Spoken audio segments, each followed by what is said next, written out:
7, 6.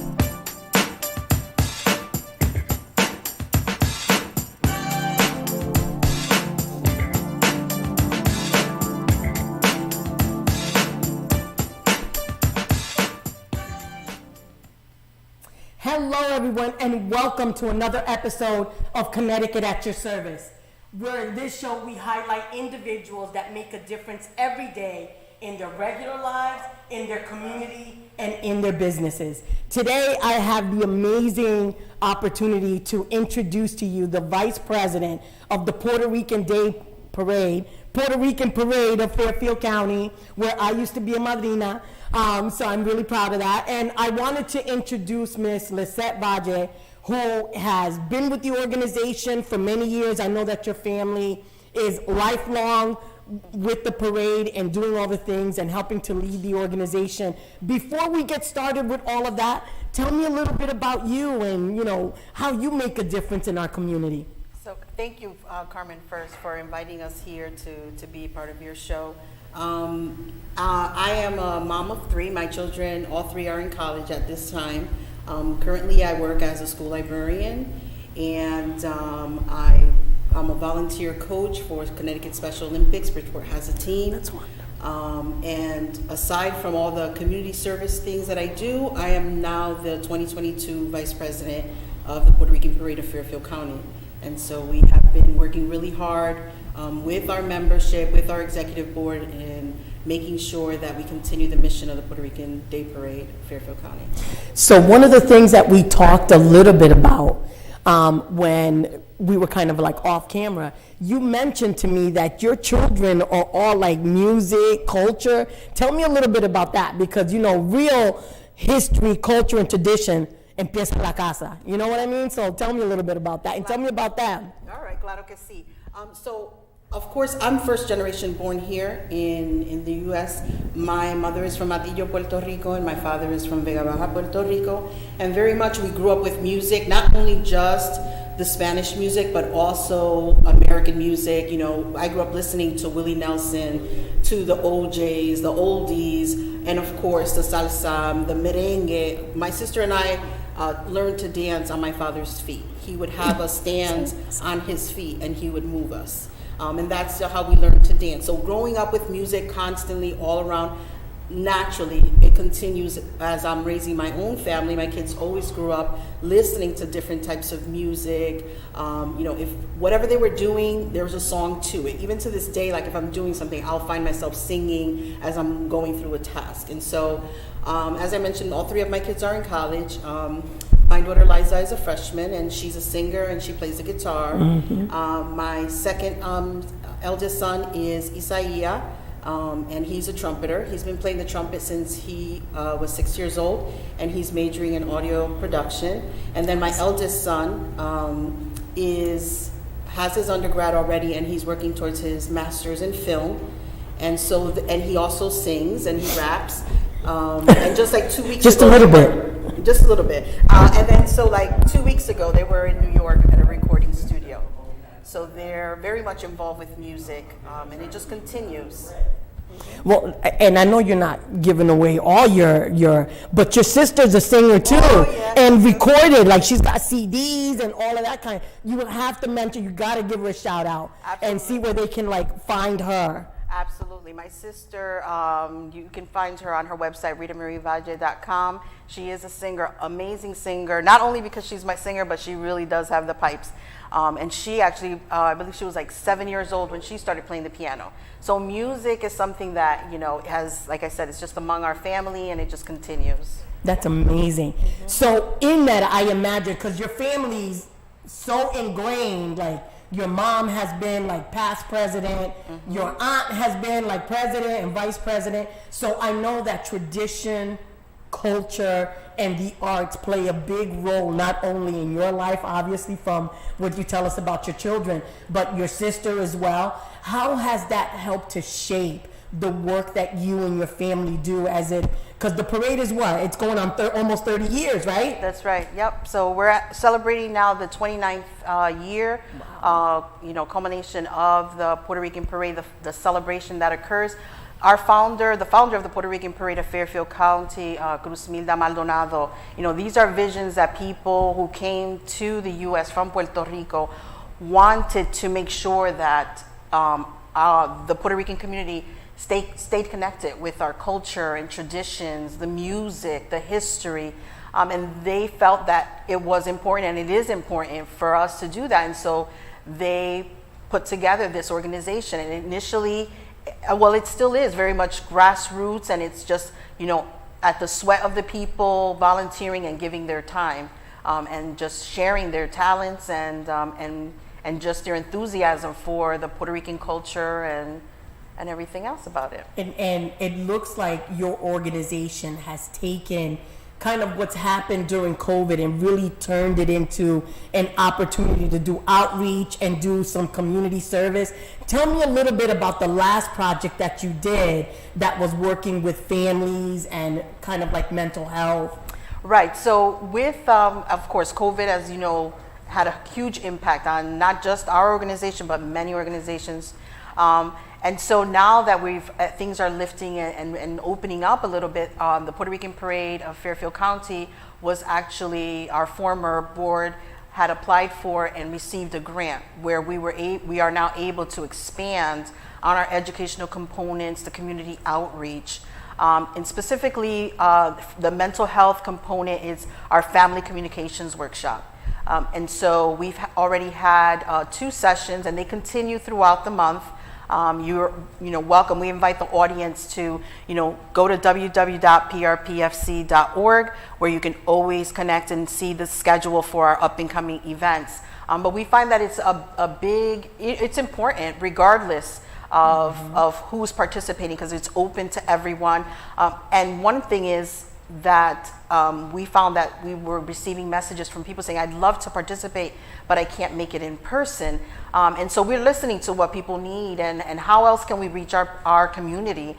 And so now we're also incorporating Zoom sessions. And so whenever someone registers for the event, there's a question that says, would you like to participate virtually? If so, please provide your email address, and the link is sent to them the night before we have the sessions. Yeah, I think that's amazing. And you're also doing more specific related to the arts, where you're actually doing some other workshops, like you were talking about dance and you were talking about mass and right. Yes, so definitely bomba, which is the Afro-Puerto Rican cultural dances. This is how in Puerto Rico, after a long day's work, people would get together and play those drums. Barriles is what they call them. And they would dance. And so what we put together as part of our programming is we were able to collaborate with Movimiento Cultural in New Haven and put together bomba, storytelling through dance. And so our workshop participants, it was 10 weeks ongoing. We're still continuing with our activities. But the participants, and it was open to adults and children, so it was everyone. They participated in not only just dancing, but understanding the structure of the dance. Mm-hmm. There's a protocol. The dance floor, the dance space is called a bate. So how do you go into the bate? How do you signify to everyone else that's there when we have what's called o bombazo, is a community call to get together. And so very specific, what are the rhythms? Our primary focus for these workshops is sika, which is one of the rhythms. And so the participants are listening, like, what does it sound like to begin? How do I move? Essentially, some people might think that the dancer is moving to the drummer, but that's not the case. In bomba, we have a primary bombero that follows the dancer. So as the dancer is moving about, and moving accentuated steps, which we call piquetes, then that's where the big hits are coming in the barril. And so the drummer actually follows the dancer and enables and interprets the dancer's moves through sound. That is amazing. So you said that these workshops they're being taught now? They are being taught now. We went through a 10-week series. We're going to be, we have a few rehearsal sessions are coming up, and then the next couple of weeks we have different public dances where those participants are welcome to come, and then of course the community, as they're there, participating, are also welcome to come and learn and participate in the bombazos. So if you want to know anything about tradition, history, events, make sure that you're logging on to the PRPFC.org website, which has other opportunities for our community to engage, right? So having year-round type events, it sounds like that you do, plus the overarching coming together of the Puerto Rican Parade weekend, and what does that entail? So the weekend essentially kicks off with a gala where we have a formal event with entertainment and food, and then it continues with our flag raising ceremony, which the flag is raised in City Hall in Bridgeport. And so that is usually also accompanied with traditional music, our anthems, and so on. And then the final piece of that weekend is the parade and the festival, which Bridgeport has the longest parade in the city of Bridgeport. It begins at Central High School and makes its way down Park Avenue into the park at the band shell, and that's where the festival begins with vendors and artists and food, comida, todo tipo de comida that you can drinks. think of. Yes, absolutely. It's and it's a amazing. family-orientated event, so it's like definitely the entire family is welcome to come and participate, listen to the music, and just spend a great, late morning and afternoon, evening with your family. I can't tell you enough. Like my experience, I was the 2016 madrina, and I still got my way. Like I know my way, right? And it was just such an amazing experience because people, so the parade has kind of like their dignitaries, right? Yeah. And could you share with our viewers what it consists of and how does somebody get chosen to be one of your dignitaries? Right. So it's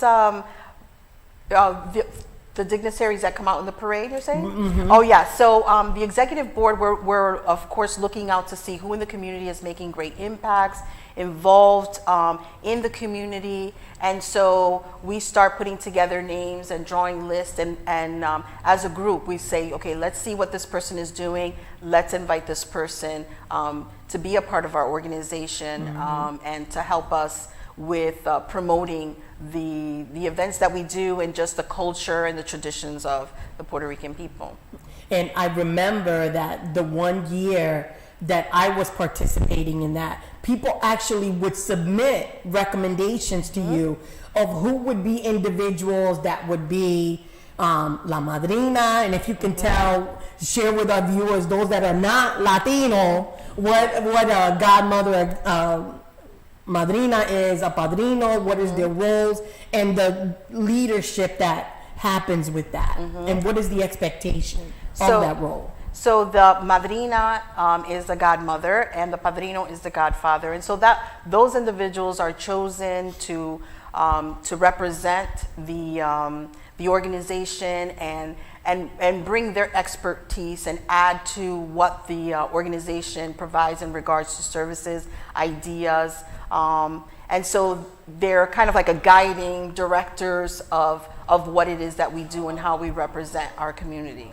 So I know that the madrina specifically, and it's the grand marshal. We have a grand marshal too, and then that individual is kind of like the leading of the parade. But I think what's more impressive to me, because I'm part of the madrinas, and if you're telling me that this is our 29th year, then we're a good grupito, de gatitas ahí, doing things for the community. But one of the things that I know that you've traditionally done is that the parade does a scholarship every year, right? Right. Tell us a little bit about that. Right. So part of what we do, of course, is the cultural component of it, where youth are participating in the pageant. And so we have preteens, teens, little miss, little mister. And so these youth who are of Puerto Rican or Puerto Rican descent participate in weeks and weeks of learning about the culture, representing the town where their family is from or where they're from.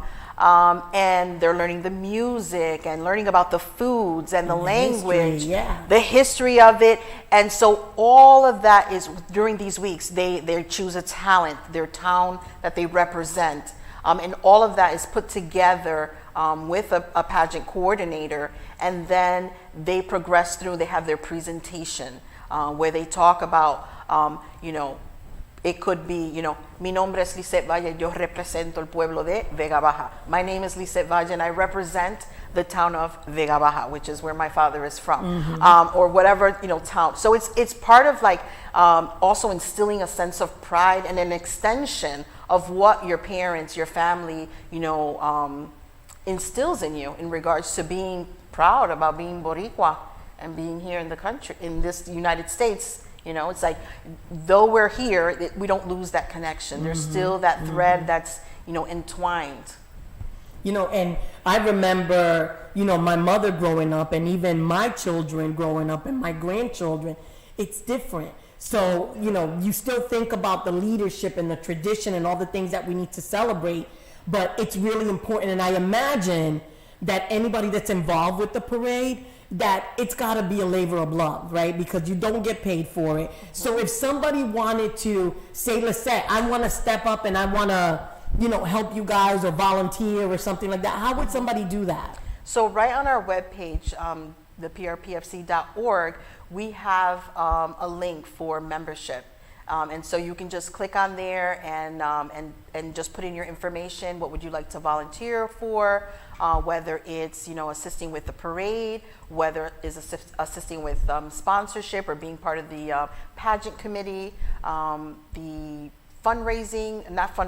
the grant writing, so that we can continue and expand our programming, all of those things like that. So definitely you go to the website and there's a link there for you to sign up for the membership. It looks like we have a caller, Lissette, so let's answer that.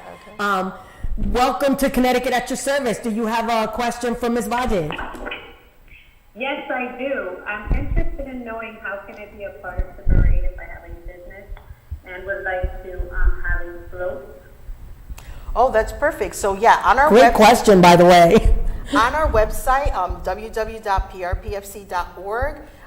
we have a link there where you'd be able to click to get the information, the application, and the contact information, so that you'd be able to get a float and be a part of the parade. Thank you. So just before you go, caller, so is that just like the float? Can people walk in the parade? Can they, is there a difference if you're a nonprofit, if you're a business, if you're... Right, so all of that is explained on the website, but definitely whether it is that you have a homemade float, whether you want to march and participate with your group and have your own banner, if you want the traditional, like really big floats, all of that those are all different options that you're able to participate in the parade. Whether you're a small organization or small group that wants to represent, or a company, all of that is available. You're definitely welcome to participate, and the information is on the website. Awesome. And is on the website as well, if somebody wanted to be, you mentioned the parade, so that's the parade, and then there's a festival. All that information is on there as well. Is there like a certain tab? So all of that is there, like volunteer opportunities. Okay. And so within that tab, you'll be able to find all the information that you need. And it's typically also like right on the landing page, which is the first page when you go to visit the website. The information is like right there clear. You just really click and you'll get the info that you need. Thank you, caller. We started asking a bunch of questions during your call. Did we answer all your questions, or did you have another one for Ms. Valle? No, that would be it. Thank you so much. Thank you so much for calling and for supporting. Okay. So we were talking about, and I want to expand a little bit more on that. So the day of the event itself, like that whole weekend, right? Because you said it starts with the gala, then the flag raising, and then the parade, and then the festival. So technically it's 4 different events. What might be some volunteer roles that people could play at those events if they wanted to participate? So with the parade, it could be assisting with the setup along the route and being part of volunteers in certain checkpoints throughout. For the festival, it could also, again, being extra hands in setting up, directing, giving guidance to whomever is there, and just assisting the core committee that is there. So there are always opportunities to volunteer. That's amazing. And I know that when I was a volunteer, like we did many things. Like, you know, we did traffic. So that was, you know, I got to sit by one of the entrances because I didn't want to walk around in that heat. And I just volunteered to make sure that we were getting traffic flowing. You also usually typically have the support of like the police department, the fire department, you know, health inspectors and stuff like that to make sure that everything flows smoothly. During the gala, we need people to come. So, right? So if you're interested in coming, make sure that you check out PRPFC.org to find out information. And it's usually the same weekend. And it starts with a Friday, Saturday, and Sunday event. And look at that, we've got another caller. You are hot today, my friend. Okay, let's pick it up. Welcome to Connecticut at your service. Do you have a question for Ms. Valle? Hello. Hello. Hello. My question is, how do you think the Puerto Rican Parade has impacted the city of Bridgeport? And why do you think it is important to continue to have a safe space for people to experience cultures like this one? What a great question. So I think that the Puerto Rican Parade has had a great impact in the city of Bridgeport, within Fairfield County, because we're bringing out programs and that are relevant to everyone, and it's helpful, whether it's knowing about the culture, social services that might be available, assisting seniors in providing entertainment, spending time. That's like one of our components in our educational component, part of our mission. So all of that is important. In regards to safe space, it's important that, being here in the mainland, that we still have that connection and that freedom in knowing that it's okay for us, when we say, yo soy boricua, to say that with pride. And I think it's important for the Puerto Rican Parade of Fairfield County to represent or to allow for more people in our community to take part and to know that we're here and we're helpful and everyone is welcome. I think one of the things that we celebrate, and as the caller was talking about, how the parade impacts Bridgeport. And I think just bringing awareness, because there's a lot of Latinos in Bridgeport, you know what I'm saying, Puerto Rican, loud and proud. And just to be able to and be prideful of the languages that we speak and who we call family, because todos somos related, right? Cousin, tío, abuela, whatever it is, because that's just the way that culture is, that we're embracing individuals, especially young people. Like everything that you're doing with your cultural pageants, and even at one point when you weren't doing pageants, you were doing leadership. Right. Where young people had to do different things that explained or showed how they rise up in leadership and how they serve the community and continue to do that. Just being able to teach the languages, that it's okay to, speak language. And now we're a melting pot. So you have, Latinos and Puerto Ricans that are mixed with many other things, because we're just free loving people, and it doesn't matter what nationality you are. So I don't know if our caller, are you still there? Yes. Okay, perfect. I'm sorry, I ran away with your question. Did you have another one? No, that was it. Okay, thank you so much for calling and for supporting. I'm going to say like a madrina says, que Dios te bendiga. So I think that just in everything that we do, and everything that we are, where do you see the parade going in the future? Like, where do you see? And look at all the calls we're getting today. So I'm going to hold that question, and then we're going to take the caller. Sure. Hello. Okay. All right. So as I was saying, where do you see the parade? What's in the future for the parade? What different things do you see? So I think that, of course, continuing with the tradition of the longest parade, all of that is super important.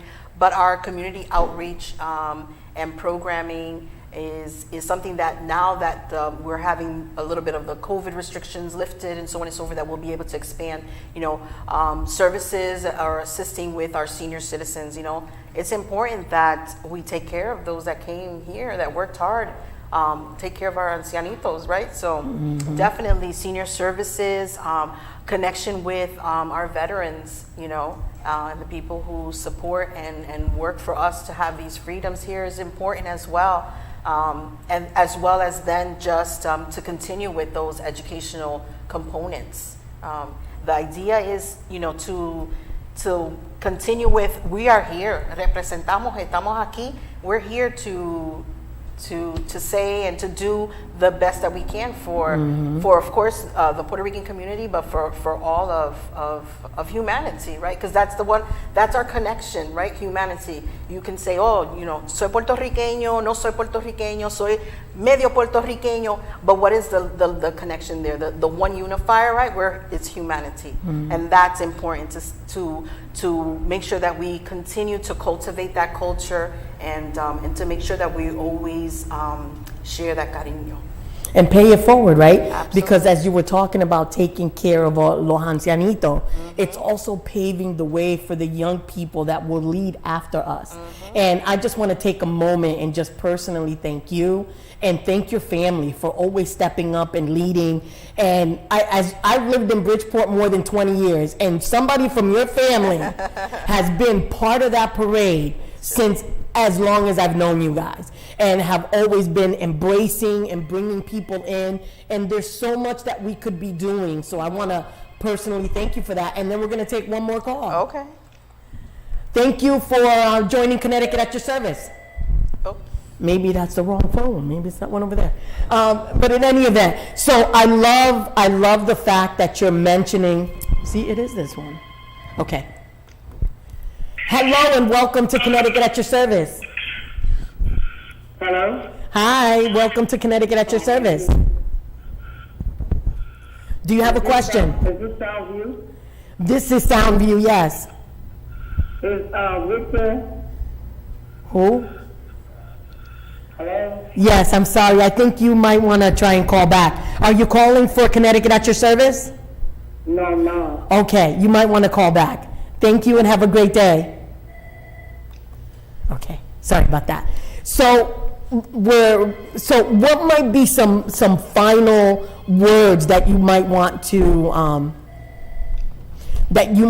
share with the community about how they should engage, why it's important? What might be your final words, Lissette? I think that it's important to engage with the community in that share your talents. What is it that you can provide, whether it's your time, whether, it's maybe you only have 5 hours in a month that you say, I'm going to dedicate this time and I'm going to help out with public relations. Or, I'm really great at cooking and I would like to teach how to make these empanadas or whatever, it's like whatever your talents are, and we all have talents. You might think, I don't even think about it because you're like something that you do all the time, right? But it's like whatever your talents are, share that. Everyone is welcome to participate and to reach out to us to say, I'm here, how can I help?